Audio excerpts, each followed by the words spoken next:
Olá pessoal, seja bem-vindo à Escola Bíblica de Treinamento da 8ª Igreja Presbiteriana de Belo Horizonte. Se você não se inscreveu ainda no nosso canal aqui no YouTube, inscreva-se para você receber as atualizações, os vídeos, muito material que a gente tem produzido. Curta também, clique lá no curtir do vídeo e compartilhe com outras pessoas também. Se você não assistiu todas as aulas anteriores, depois você pode assistir com calma também. Mas agora vamos para essa jornada com Jesus, o homem que mudou a história da humanidade. Seguimos nossa caminhada no tema Jesus, o homem que mudou a história da humanidade. E nas aulas anteriores trabalhamos a questão do Sermão do Monte e a questão dos milagres, nesse pacote da proclamação do reino de Deus. Como que o reino de Deus foi proclamado em palavra, mas proclamado também em ações, em milagres, em sinais.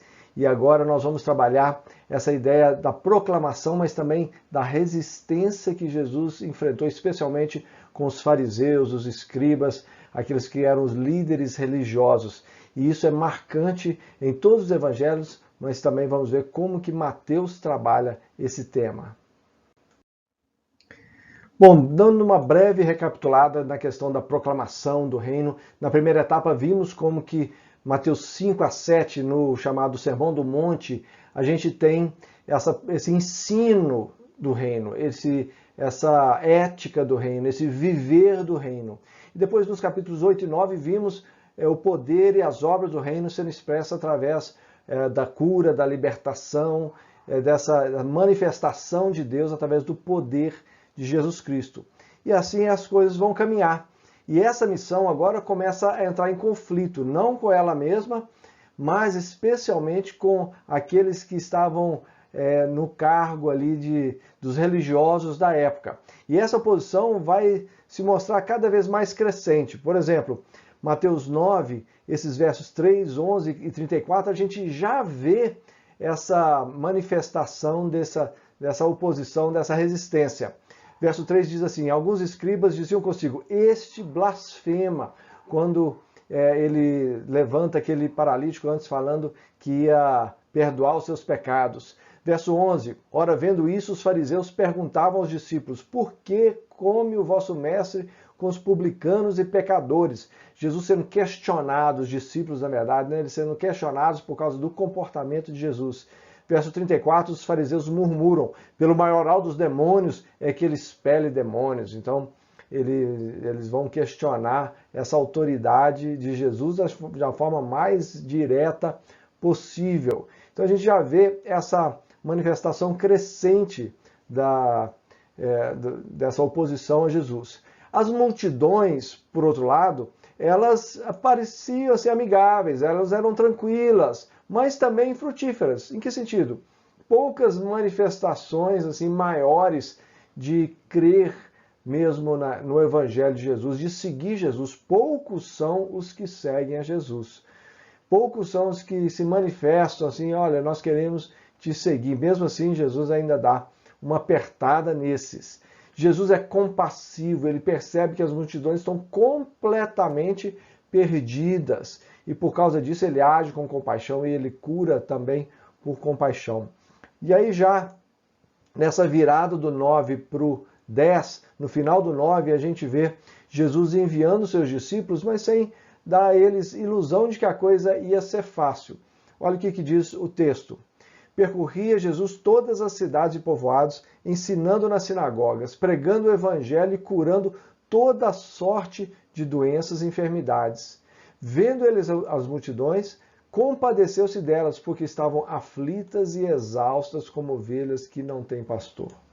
Ele percebeu como que as multidões estavam completamente perdidas. E então se dirigiu aos seus discípulos. A seara, na verdade, é grande, mas os trabalhadores são poucos. Rogai, pois, ao Senhor da seara que mande trabalhadores para a sua seara. Então, o que nós vamos começar a ver agora, a partir do verso do capítulo 10 e 11, é exatamente essa resistência, muito mais do que uma abertura na seara. Quando a gente pensa nesse texto, a gente pensa geralmente assim, não, está pronto para a colheita. As pessoas estão sedentas querendo Jesus, querendo entregar a vida para Jesus. mas colheita, seara, ceifa, especialmente no Antigo Testamento, e Jesus, os evangelistas, os apóstolos vão usar isso no Novo Testamento também, está muito mais ligado ao final dos tempos, ao juízo de Deus, do que a conversão em massa das pessoas. E esse juízo, esse julgamento do dia final é mostrado de uma forma muito especial nessa resistência dos fariseus, e é isso que nós vamos ver a partir aqui do capítulo 10. Bom, depois de investir vários capítulos aí do seu evangelho nessa questão da proclamação do reino através do Sermão do Monte, através dos milagres, agora Mateus vai trabalhar 2 capítulos de rejeição intensa. Rejeição em que sentido? A resistência dos fariseus, a resistência muitas vezes do próprio povo em aceitar essa mensagem de Jesus. A coisa não ia ser tão fácil assim, e Jesus vai preparar os seus discípulos para isso.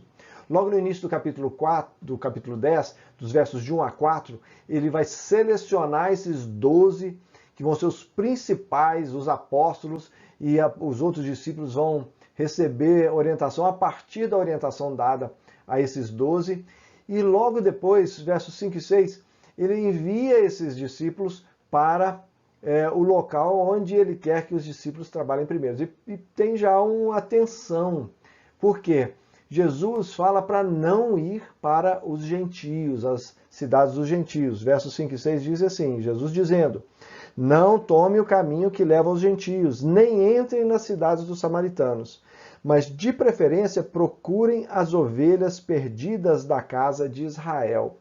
É interessante, porque se a gente olhar lá ao final de Mateus, quando Jesus, lá em Mateus 28, diz assim: ide por todo mundo, pregai a todas as nações, façam discípulos de todas as nações. Pode parecer assim, mas é meio contraditório isso. E aí vamos pensar um pouquinho em como que a gente lê textos, interpreta textos com dificuldades literais. Algumas pequenas dicas aí de hermenêutica. Em primeiro lugar, qual que é o contexto cultural? O que está envolvido em termos de cultura que pode nos ajudar a entender isso? E linguístico, como é que é isso? Será que as palavras estão bem traduzidas? Será que alguma palavra não teve que ser arredondada na sua tradução porque não tinha um similar no português ou em qualquer outra língua? A questão do contexto, qual que é o contexto histórico redentivo? Parece uma palavra difícil, teológica demais, mas a ideia é, qual que é o lugar deste texto no plano divino? Quando a gente pega de Gênesis a Apocalipse, Deus está descortinando o seu plano. E ele não vai trabalhar em todos esses momentos da mesma forma. Ele não vai falar o que ele está fazendo em todos esses momentos da mesma forma. Há um crescente. Você começa no Éden e termina na Nova Jerusalém. E no desenrolar disso, muita coisa acontece. Então a gente tem que entender onde Jesus está neste momento no plano redentivo do Senhor. Qual que é o princípio envolvido? O que é que passagens paralelas vão nos mostrar? Ele está citando o Antigo Testamento? Não está citando? Os outros evangelistas, como é que eles, no caso dos evangelhos, da interpretação dos evangelhos, como é que os outros evangelistas descreveram essa passagem? Isso tudo vai nos ajudar a entender melhor o texto. Então, por causa disso, a gente pode perguntar, por que Jesus proibiu os discípulos de irem aos gentios? Por que ele não queria, se lá em Mateus 28 ele fala explicitamente que tem que ir para os gentios?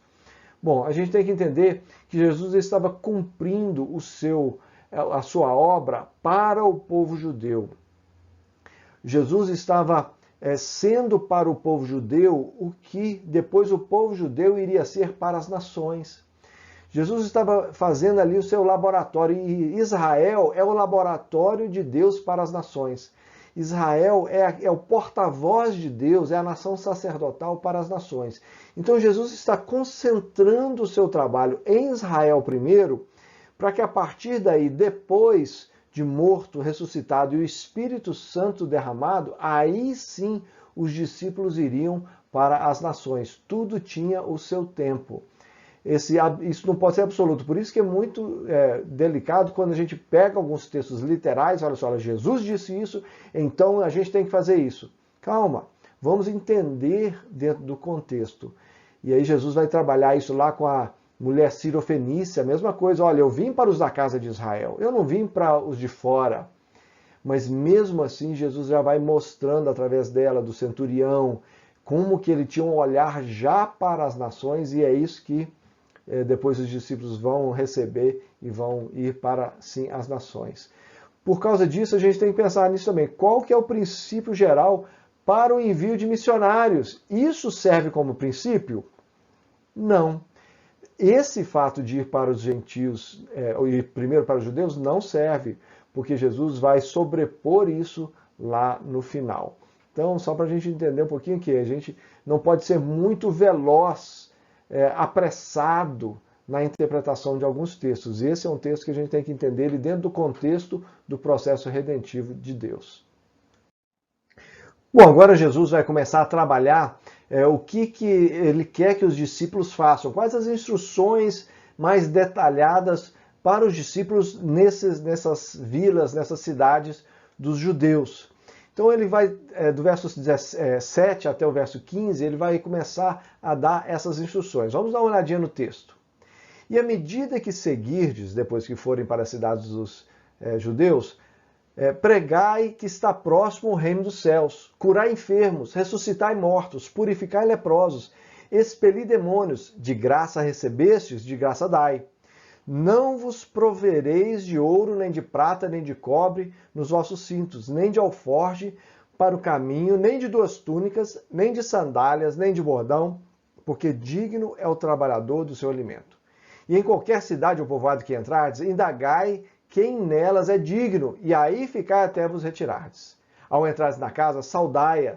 Se com efeito a casa for digna, venha sobre ela a vossa paz. Se porém não for, torne para vós outros a vossa paz. Se alguém não vos receber, nem ouvir as vossas palavras, ao sairdes daquela casa ou daquela cidade, sacudi o pó dos vossos pés. Em verdade vos digo que menor rigor haverá para Sodoma e Gomorra no dia do juízo do que para aquela cidade.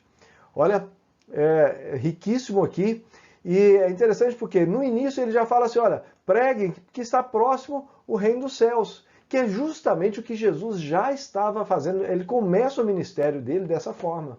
E depois o que é? Curar enfermos, ressuscitar mortos, purificar leprosos, expelir demônios. O que é isso? É exatamente o que Jesus vinha fazendo. Então, o que Jesus está querendo dizer é, vão e façam o que eu estava fazendo. Vão e me repitam, me repliquem, para que vocês possam anunciar esse reino. De graça recebeste, de graça dai. Não preocupem com a provisão. Deus vai prover. Ele não havia ensinado isso lá no Sermão do Monte? Deus cuida dos pardais, Deus sabe de todas as coisas, não se preocupem. E é isso que ele está querendo dizer aqui. Agora, na prática, vocês conheceram na teoria, agora na prática, vocês vão ter que confiar no Senhor. Não precisa levar nada além do necessário. Entrem na cidade, indaguem, parem, gastem tempo lá. Ao mesmo tempo, há um misto de urgência com calma. Urgência em que sentido? Olha, se não te receberem, sacuda o pé e batam os pés para tirar até a poeira. O que é isso? Essa é uma questão cultural muito própria deles. O que acontecia? Quando os judeus iam geralmente da Judéia para a Galileia, se eles tinham tempo, eles passavam pelo Jordão. Nós já vimos isso em aulas passadas. Mas quando ele queria ser mais apressado, ele passava pela Samaria, que era mais curto, mas ele tinha que passar pela terra dos samaritanos, que era uma terra que ele não queria contato, ele não queria conversa com ninguém, nem o pó ele queria nos seus pés, de tanta rejeição que ele tinha dos samaritanos. Então o que eles faziam? Quando passavam da Galileia para a Judéia, a hora que passavam por Samaria, saía da Samaria e entrava na Judéia, eles batiam os pés, as sandálias, para tirar o pó de Samaria dos seus pés. Olha, eu não quero nada com vocês. Essa é a ideia que Jesus está trazendo. Olha, se vocês forem rejeitados, não se preocupem, nem levem o pó daquela cidade, porque vai haver juízo. Haverá juízo. Em verdade vos digo que haverá menos rigor para Sodoma e Gomorra, e Sodoma e Gomorra era o símbolo do juízo de Deus, no Antigo Testamento do que para aquela cidade. Então, isso aí é muito forte, e aí a gente tem, deixa eu apagar esses rabiscos que eu acabei fazendo aqui. Então, você tem Jesus falando com eles para fazer exatamente o que ele estava fazendo, o ensino e as obras do reino, a provisão e a urgência. Bom, o ensino continua, as instruções continuam e com detalhes que vão enriquecer mais ainda o que Jesus está querendo mostrar. Ele continua dizendo assim: eis que vos envio como ovelhas para o meio de lobos. Então a tensão vai aumentar. Sede, portanto, prudentes como as serpentes e simples como as pombas. E acautelai-vos dos homens, porque vos entregarão aos tribunais e vos açoitarão nas suas sinagogas.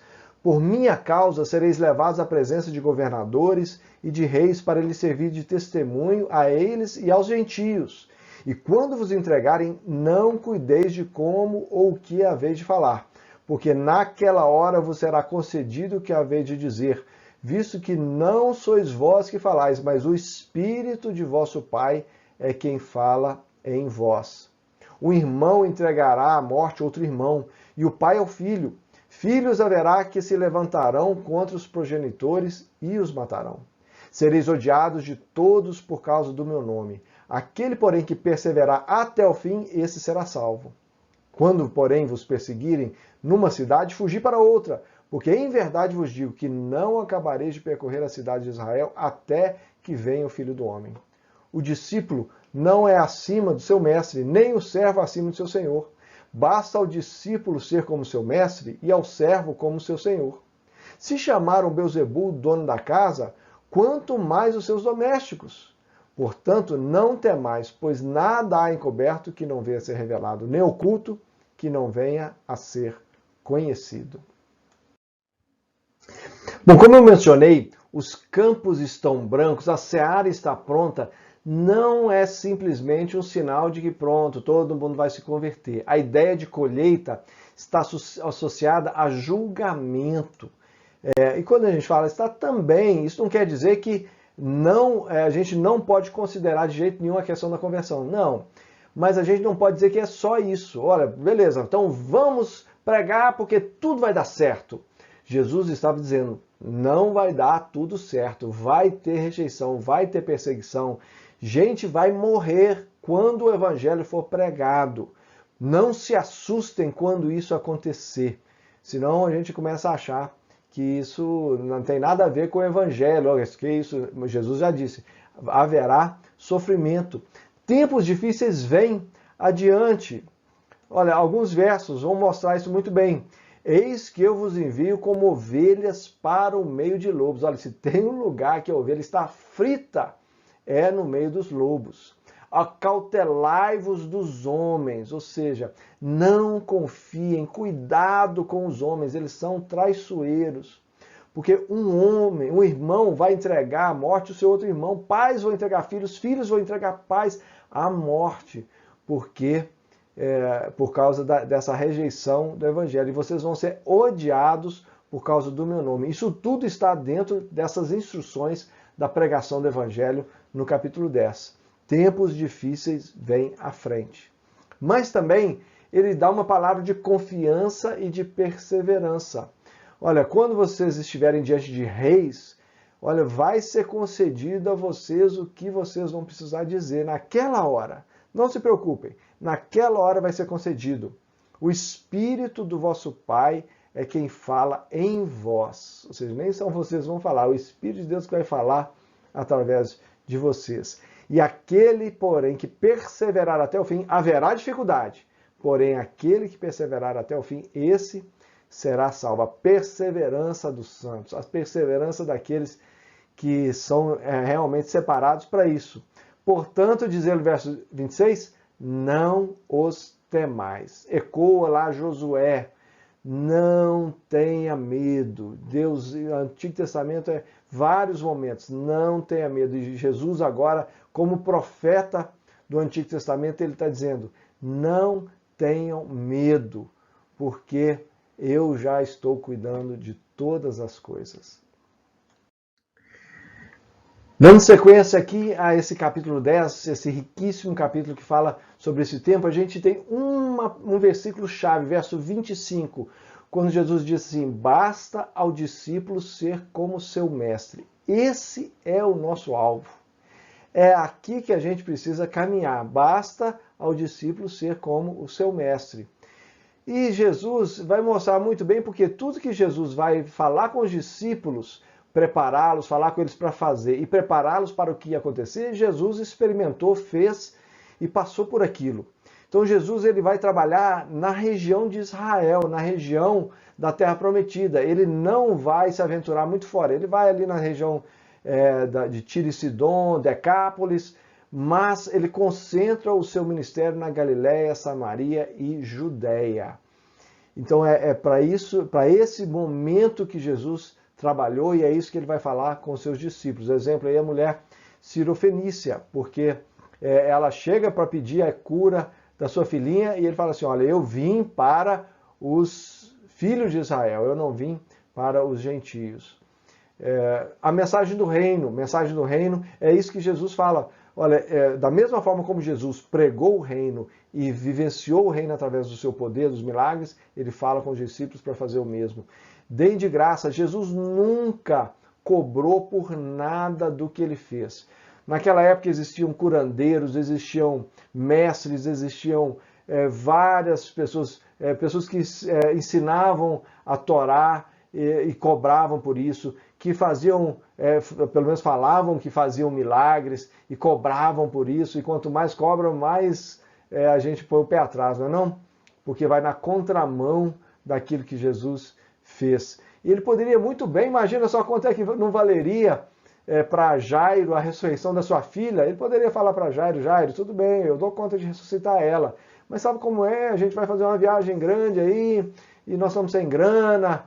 Olha, ele com certeza ia liberar todo o dinheiro possível, mas ele em nenhum momento, de graça recebeste, de graça dai. Sem a provisão, ele não andava com um caixa forte, ele não dependia de grandes patrocinadores. Quem patrocinava ele muitas vezes era gente do povo, eram mulheres que estavam ali junto com ele, nada de grandes homens por trás, poderosos para o patrocinar. Ele confiava era no Senhor e só no Senhor. Saduceus, fariseus, herodianos, nenhum deles tinha essa ascendência com Jesus, e por causa disso ele tinha toda essa liberdade. Jesus enfrentou perseguição. Ele enfrentou perseguição desde o início. Lá Herodes tenta matar ele ainda criança. Desde o início ele enfrenta isso. E ele vai falar isso com seus discípulos. E sejam prudentes e simples como serpente e como a pomba. E Jesus, várias vezes, ele vai agir dessa forma. Os fariseus tentavam apertar ele de uma forma, ele com uma pergunta desconcertava, com uma afirmação, ele desconcertava os fariseus. E assim ele trabalha o seu ministério, e é assim que ele quer que os discípulos façam. Ele não pede dos discípulos mais do que ele já vinha fazendo. E o alvo é esse: conformidade com Cristo. Se nós queremos ser discípulos, basta, não precisa nada mais, basta sermos como o nosso mestre. Agora, a partir do verso 27, o que a gente vê é os discípulos entrando em ação e a forma como os discípulos deveriam anunciar isso. Diz assim: o que vos digo às escuras, dizei-o à plena luz, e o que se vos diz ao ouvido, proclamai-o dos eirados. Não temais os que matam o corpo e não podem matar a alma. Temei antes aquele que pode fazer perecer no inferno tanto a alma como o corpo. Não se vendem 2 pardais por um asse, e nenhum deles cairá em terra sem o consentimento do vosso Pai. E quanto a vós outros, até os cabelos todos da cabeça estão contados. Não temais, pois, bem mais valeis vós do que muitos pardais. Portanto, todo aquele que me confessar diante dos homens, também eu confessarei diante do meu Pai que está nos céus.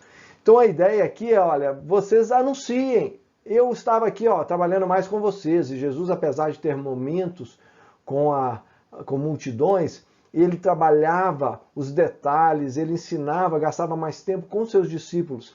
Mas agora ele diz aos discípulos, olha, o que a gente conversou aí ao redor da fogueira, de noite, vocês anunciem à vontade e não tenham medo da morte física. Não tenham medo da morte física. Temam aquele que é o dono da alma, porque todos nós vamos perecer e aí se a gente não cuidar da nossa vida espiritual, aí a gente vai perecer tanto o físico quanto a alma. Confiem na soberania de Deus. E aí ele volta àquilo que ele tinha ensinado lá no Sermão do Monte. Até os cabelos da vossa cabeça estão contados. Vocês valem mais que os pardais que Deus cuida. Deus cuida dos pardais, vocês valem muito mais. Então, fiquem tranquilos, calma, porque Deus tem cuidado de vocês. O que Mateus está querendo mostrar, através desse ensino de Jesus, o que ele aprendeu de Jesus, é que seguir a Jesus tem um custo. O custo do discipulado, ele não é zero. Se nós queremos seguir a Jesus, sim, nós vamos ter que enfrentar certas situações. Tem sacrifício, mas também tem recompensa. E isso não fica de fora do texto. Vamos olhar a partir do verso 33 a 42, diz assim, verso 34. Não penseis que eu vim trazer paz à terra. Não vim trazer paz, mas espada. Pois vim causar divisão entre o homem e seu pai, entre a sua filha e a sua mãe, e entre a nora e a sogra.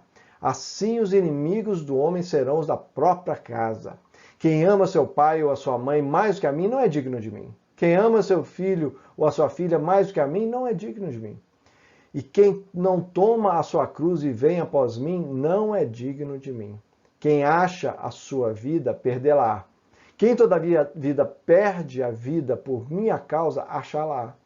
E quem der a beber, ainda que seja um copo de água fria a um destes pequeninos, por ser este meu discípulo, em verdade vos digo que de modo algum perderá o seu galardão. Então, quais são os desdobramentos disso? Então a gente tem essa mostra de Jesus, assim, olha, vai ter dificuldade, às vezes a dificuldade vai ser dentro de casa, mas aquele que abre mão da sua própria vida vai receber recompensa com certeza. E os desdobramentos disso a gente vê no capítulo 11. A gente vê no capítulo 11 Mateus mostrando ali a dúvida de João Batista, e aqui não é uma dúvida de incredulidade, é uma dúvida sincera, é uma dúvida pedindo orientação. E há uma grande diferença nisso. Os fariseus, eles com incredulidade, eles rejeitavam Jesus. João Batista não. Ele com dúvidas, ele vai até Jesus e fala assim, olha, Jesus, eu estou com essas dúvidas aqui, o que o Senhor me diz? E aí ele recebe a resposta muito bem. Mas o capítulo 11 também vai trabalhar essa condenação dessa geração incrédula. Então Jesus vai condenar essa geração incrédula através disso. Mas, ao mesmo tempo, no final do capítulo, ele dá uma palavra para aqueles que realmente estão abertos para a sua mensagem. Vinde a mim todos vós que estáis cansados e sobrecarregados, e eu vos aliviarei.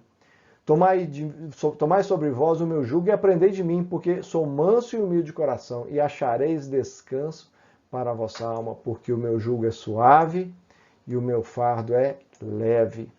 Então Jesus vai depois, no final desse bloco 10 e 11, depois de mostrar todo o custo do discipulado, Mateus vai mostrar assim, olha, sim, tem rejeição, mas Jesus tem descanso para a alma sedenta. Então, na verdade, como disse Pedro, quando Jesus o questionou, né, vocês também não querem ir embora, não? Jesus disse assim, mas nós vamos para onde?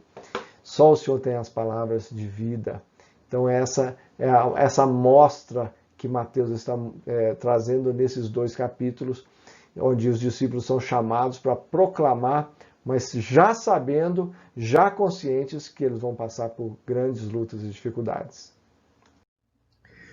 Olha, nesse bloco final, quero trabalhar um pouquinho essa questão desses conflitos com os judeus. Quais foram esses conflitos? E vamos entrar um pouquinho no capítulo 12 para ilustrar isso. Mas uma coisa é certa, os conflitos eles estão presentes em todos os evangelhos.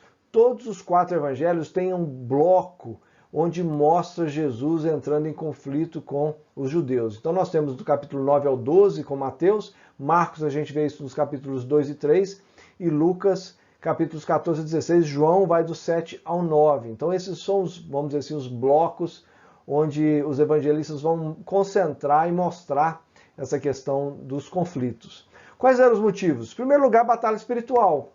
Havia uma batalha, o reino de Deus chegando sobre a terra, e muito mais do que o conflito com pessoas de carne e osso, Jesus está enfrentando uma batalha espiritual de resistência à chegada do reino.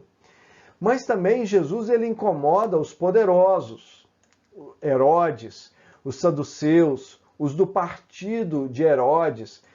Esses vão ser incomodados pela presença de Jesus e pelo ensino e pelo ministério de Jesus. Então isso, eles vão contra, e no final, quando a gente vê, vai chegando perto da morte de Jesus, os saduceus e os fariseus se unem para tramar a morte de Jesus. Eles que nem gostavam, eram grupos rivais, mas eles se unem contra Jesus. Jesus vai irritar os líderes religiosos, que no caso aí os fariseus e os escribas, né? Não que os saduceus não fossem religiosos, mas os religiosos do povo, porque aos olhos deles, Jesus violava as suas leis, não a lei, mas as suas leis. Isso causava uma resistência, uma irritação muito grande dos fariseus, dos escribas contra Jesus. Jesus também vai confrontar a questão das práticas das leis judaicas. Aqui eu não estou falando da Torá necessariamente, eu estou falando das leis da época, daquilo que era o costume religioso da época.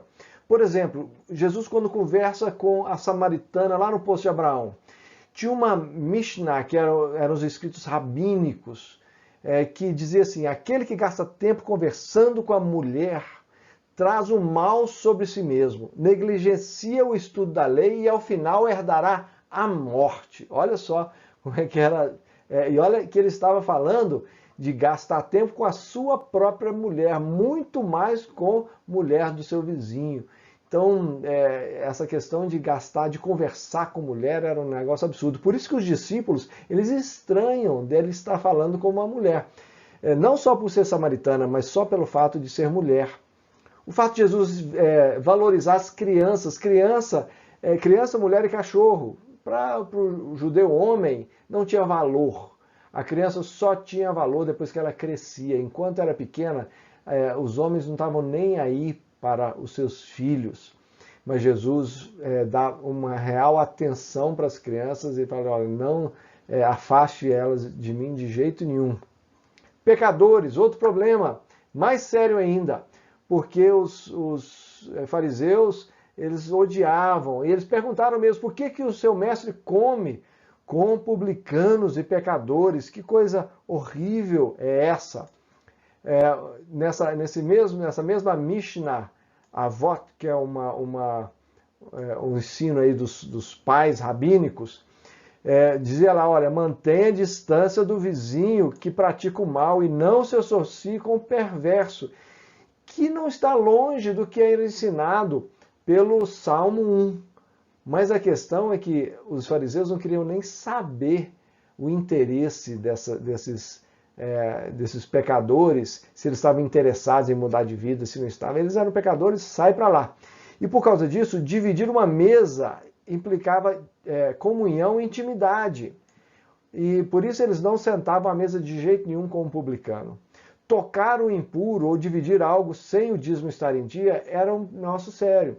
Ou seja, se a pessoa era impura e eu tocasse nela, eu me tornava também impuro. Então, por causa disso, os judeus nem se aproximavam daqueles que eles consideravam impuros. E se ele fosse comer alguma coisa, ele precisava ter certeza que o dízimo daquilo foi entregue no templo, senão ele não poderia comer. Se a pessoa não era muito devota, ele já não queria nem sentar com aquela pessoa, porque ele não tinha certeza que o dízimo foi dado de todas as coisas. Então, por causa disso, Jesus ele vai provocando cada vez mais os judeus com a sua maneira de viver. Jesus também vai provocar um pouco de irritação com os judeus, os religiosos, Porque a maneira como ele encarava e lidava com a própria lei de Moisés causava certa tensão. Quando ele vai lidar com o Sermão do Monte, ele critica aquilo que foi dito aos antigos. Olha, ouviste o que foi dito aos antigos, eu, porém, vos digo. Alguns desses, o que foi dito aos antigos, tinha a ver com leis que eram acrescentadas. Outras não, quando ele fala, ouviste o que foi dito aos antigos, não matarás. Certíssimo. O problema era como, nós já vimos isso em outra aula, como eles estavam usando essa interpretação do não matarás. E aí Jesus vai apertar o parafuso um pouco mais. Ele aparentemente contraria algumas partes da lei. Então a gente vê juramentos, divórcio. Jesus vai levar a uma questão mais profunda e mais difícil ainda de ser obedecida. Em Marcos 7, ele vai falar sobre a questão dos alimentos. Ele fala, olha, a questão não é o que entra, mas o que sai do homem. Falando que não é o que a pessoa come, mas aquilo que sai da sua boca, o que o coração está cheio. E aí a interpretação de Marcos com aquela fala, Jesus considerou puros todos os alimentos, o que para a lei judaica não fazia sentido. Mas Jesus estava agora, ele era maior do que a lei, e ele agora estava trazendo um novo tempo para a lei. E para isso os judeus, os fariseus, os religiosos, os próprios saduceus, eles não conseguiam conceber isso, porque eles não viam em Jesus autoridade para tal. Se eles enxergassem isso, tudo bem, mas eles não conseguiam enxergar essa autoridade em Jesus. Então achavam ele um blasfemo. Ele desconsidera a importância do templo. Ele mesmo disse, olha, vocês constroem esse templo, eu vou destruir ele. E vou reconstruir em 3 dias. E aí ele vai causar esse incômodo, né? Destruir esse templo e eu reconstruir em 3 dias. Ele estava falando do seu próprio corpo, da morte dele na cruz. Mas com isso ele estava dizendo, olha, não adianta vocês virem com grandes pedras lindas, edificações enormes. Esse não é o templo sou eu. E eles tinham muita dificuldade de enxergar isso. E outra coisa tem a ver com a tradição oral. Os judeus eles consideravam a tradição oral como sendo mosaica. Em que sentido? Para eles, na tradição deles, a tradição oral foi dada a Moisés lá no Monte Sinai. E Moisés foi passando isso para frente, e de geração em geração, os profetas, aquilo foi passando. E hoje, naquela época, né, de Jesus, eles tinham a tradição oral que era de Moisés. Por causa disso, ela não podia ser desobedecida. E Jesus vai mostrar, não vai estar nem aí para essa tradição oral. E aí, por exemplo, a questão do tratado rabínico sobre o divórcio. Tinha 40 páginas. Tratados e tratados e tratados, vários detalhes de como se fazer o divórcio, como fazer um divórcio da forma correta. E aí Jesus, é interessante que não tinha nenhum tratado sobre como restaurar um casamento que está indo para o divórcio, né? Mas Jesus, o que ele vai falar assim, olha, só tem uma forma, e que é o adultério. Fora isso, é dureza de coração de vocês. Então isso também era outro problema que gerava conflito de Jesus com os judeus. E agora, na reta final do nosso estudo, nós vamos dar uma olhadinha em 4 conflitos de Mateus, capítulo 12, para você ver como é que Mateus concentra esses conflitos aí nesse bloco de ensino. O primeiro deles tem a ver com os fariseus reclamando dos discípulos que estavam trabalhando no sábado ao colherem espigas. Eles passam numa plantação, não teria problema nenhum de colher as espigas lá, eles não estavam roubando nada, não existia fast food, não existia naquela época carrocinha de cachorro-quente para as pessoas pararem e fazerem um lanche. Então, se elas estivessem viajando, passando por algum lugar, uma colheita, elas poderiam pegar espigas para o consumo ali na hora. Não poderia sair enchendo sacolas para levar, né? Só que os fariseus vão reclamar porque para comer o milho você tem que debulhar o milho. E para isso eles achavam que aquilo era realizar trabalho no sábado. Jesus vai trabalhar uma ideia lá do Antigo Testamento, quando Davi entra no templo e come dos pães que não era lícito a eles, eram os pães dos sacerdotes, os pães da preposição que ficavam dentro do templo. E ele e seus companheiros, eles entram ali e comem daquele pão porque estavam com fome, passando necessidade, vamos dizer assim, naquele momento. E Jesus está mostrando para eles o seguinte, olha, tem alguma ordem, tem a necessidade básica da vida, ela precede o ritual religioso. E ali ele vai criticar os fariseus, porque muitas vezes eles, para honrar os rituais religiosos, eles abriam mão do cuidado de necessidades básicas. E aí Jesus vai chamar à memória deles o texto de Oséias 6,6, onde Oséias diz assim, misericórdia, o Senhor através de Oséias, né? Misericórdia quero e não sacrifício. Sacrifício nesse caso é o ritual do sacrifício lá no templo. É aquilo que as pessoas oferecem no templo como sacrifício. Ele diz, olha, se vocês não têm misericórdia, se vocês não cuidam uns dos outros, se tem gente passando fome, de que me adianta vocês trazerem esses rituais? E aí ele fala assim, olha, o Filho do Homem é Senhor do sábado, eu sou o dono desse sábado. Ele passa a régua, ele fala assim, olha, se vocês não querem discutir comigo na palavra, deixa eu falar uma coisa com vocês, não me enche a paciência não, eu sou o Senhor do sábado, acabou o assunto, né? Então com isso, aí ia só aumentando a raiva dos fariseus em relação a ele. Logo depois ele faz uma cura no sábado, quase que para provocar mais ainda, né? Mas na verdade os fariseus é que tentam armar uma armadilha para ele. Eles dentro ali na sinagoga, eles olham assim e ficam na espreita para ver se ele ia curar ou não ia curar aquele homem com a mão ressequida. E Jesus, sabendo disso, e fica com raiva, ele diz assim, olha, quem dentro de vocês, se tiver uma ovelha no dia de sábado e ela cair num buraco e ela se perder, vocês não vão atrás para resgatá-la? Era uma pergunta retórica, porque ele sabia que eles fariam isso. Eles não perderiam aquela ovelha só por ser dia de sábado. E ele diz assim, olha, muito mais eu vou ter compaixão desse homem. Estende a mão, e ele estende a mão e é curado. E ali os fariseus saem e falam assim, nós temos que matar esse cara. Esse cara é perigoso. Logo depois, a partir do verso 22, Jesus está efetuando curas e o pessoal está maravilhado e pergunta assim, será esse o filho de Davi? Essa é uma denominação messiânica. O filho de Davi era o esperado Messias. Quando eles perguntam se ele era o filho de Davi, Jesus era descendente de Davi, sim. Mas não é isso que eles estão querendo dizer. Eles estão querendo dizer, é esse o Messias? E aí vem os fariseus e falam assim, não, esse poder todo é porque ele é de Beelzebu. E aí Jesus vai falar, olha, uma casa dividida não fica de pé. Se eu fosse de Beelzebu, eu estaria jogando contra o meu próprio time. E não é assim que está acontecendo. E aí ele vai falar sobre a blasfêmia contra o Espírito Santo. Olha, vocês podem pecar contra o Filho, mas não contra o Espírito Santo.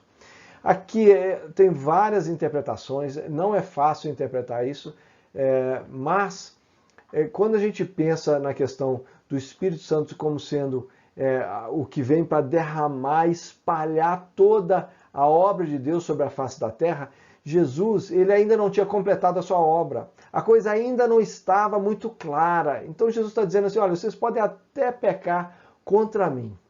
Vocês não estão enxergando direito, mas quando o Espírito Santo vier, aí resistir assim de uma forma definitiva contra o Espírito Santo, a obra dele e chamar essa obra de obra de Satanás, aí esse é um passo que não tem volta. E muitas às vezes perguntam, mas será que eu cometi esse pecado? Eu acho que eu cometi esse pecado, eu nunca mais vou para o céu. Tá? Olha, se a pessoa está preocupada se cometeu ou não esse pecado, provavelmente é porque não cometeu, porque o endurecimento de coração é marca daquele que resiste ao Espírito Santo. Ele não está nem aí se fez ou se não fez. E aí ele fecha dizendo, raça de víboras. Então os fariseus, eles estão dando os frutos compatíveis. Depois você lê o texto, você percebe a questão do frutificar. Não tem como frutificar da forma correta como esses fariseus. E aí o conflito vai aumentando. Mateus 12, 38 a 45, eles pedem, olha, nós queremos um sinal. E Jesus diz assim, vocês não vão ter nenhum sinal, exceto o sinal de Jonas. E é interessante, porque Jonas, ele não fez nenhum milagre. Você não vê o sinal de Jonas, não é o que Jonas fez, mas o que aconteceu com ele. O sinal de Jonas é ele ter ficado dentro do grande peixe 3 dias ou 3 noites, que na verdade é uma expressão que compreende aí entre você contar do primeiro dia até o último dia, 3 dias, não é necessariamente 72 horas. Mas Jesus está dizendo assim, olha, é esse o sinal que vocês vão ter. É a minha morte e a minha ressurreição. Fora isso, vocês não adianta eu fazer 1001 milagres, não adianta eu fazer chover qualquer coisa aqui. O que vocês vão ter é a morte e a ressurreição. E aí ele dá uma palavra que deixa eles mais raivosos ainda. Ele diz assim, olha, os ninivitas, já que o tema era Jonas, os ninivitas, eles se arrependeram, e tanto eles quanto a rainha do sul, que veio conversar com Salomão, eram gentios, e eles vão julgar essa geração. Os gentios vão julgar essa geração. E aí ele diz, o espírito imundo sai, mas quando ele acha tudo organizadinho, ele volta da forma pior ainda. Ele não está falando sobre batalha espiritual aqui, ele está querendo dizer o seguinte, olha, o último estado de vocês é pior do que o primeiro. Antes de eu vir, vocês estavam melhores do que comigo aqui agora. Porque agora vocês não têm mais desculpa de que não sabiam. Vocês estão avisados, então tratem de se arrepender. E nisso eu quero só levantar, para a gente fechar aqui, uma reflexão. Os fariseus eram culpados mesmo daquilo tudo? Será que a gente não pode entender um pouco o lado deles ao se depararem com Jesus? Será que eles eram sinceros, mas estavam só assim, no caminho errado, mas eles eram puros de coração? Uma coisa é certa, aos olhos deles, sim, Jesus parecia estar quebrando a lei de Moisés em vários sentidos. Se a gente não entende Jesus com a autoridade que ele realmente tinha, se a gente olha Jesus como uma pessoa qualquer, ele estava fazendo o que não poderia ser feito. Ele só poderia fazer o que ele fazia porque ele era quem ele era. Ele tinha autoridade sobre todas aquelas coisas. Por exemplo, Deuteronômio 13, 6 a 9, fala justamente um texto de proteção contra esse tipo de pessoa. Tinha um termo na época que era considerado mesit. Esse termo era a pessoa que afastava os judeus do caminhar na lei. E muito provavelmente os fariseus consideraram Jesus um mesit. E esse texto de Deuteronômio vai ilustrar isso bem. Se teu irmão, filho da tua mãe, do teu filho, ou a mulher do teu amor, ou teu amigo, te incitar em segredo dizendo, vamos e sirvamos a outros deuses, não concordarás com ele, nem o ouvirás. Não olharás com piedade, não o pouparás, mas certamente o matarás, apedrejado. Essa é a ideia que provavelmente os fariseus tinham em mente ao ver o que Jesus fazia e ao escutar o que Jesus ensinava.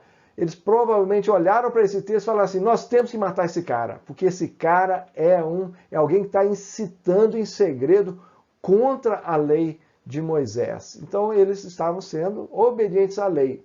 O problema é quem Jesus era e o coração deles fechados para entender o que é que Jesus estava fazendo. E talvez o que a gente tem que pensar um pouquinho é o seguinte, qual que é o nosso zelo em relação à religião? Será que nesse zelo a gente também não está rejeitando algumas coisas que Deus está fazendo? Será que quando a gente olha para outra denominação, quando a gente olha para um irmão, uma irmã, e a gente fala assim, isso não é coisa de Deus não, Deus não pode estar fazendo isso. Eu não estou falando que a gente tem que suspender todos os julgamentos, não.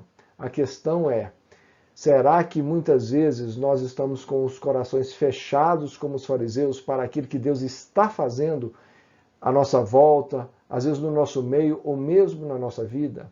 Então fica essa reflexão aí para a gente fechar. Pronto, chegamos aí ao final desse material.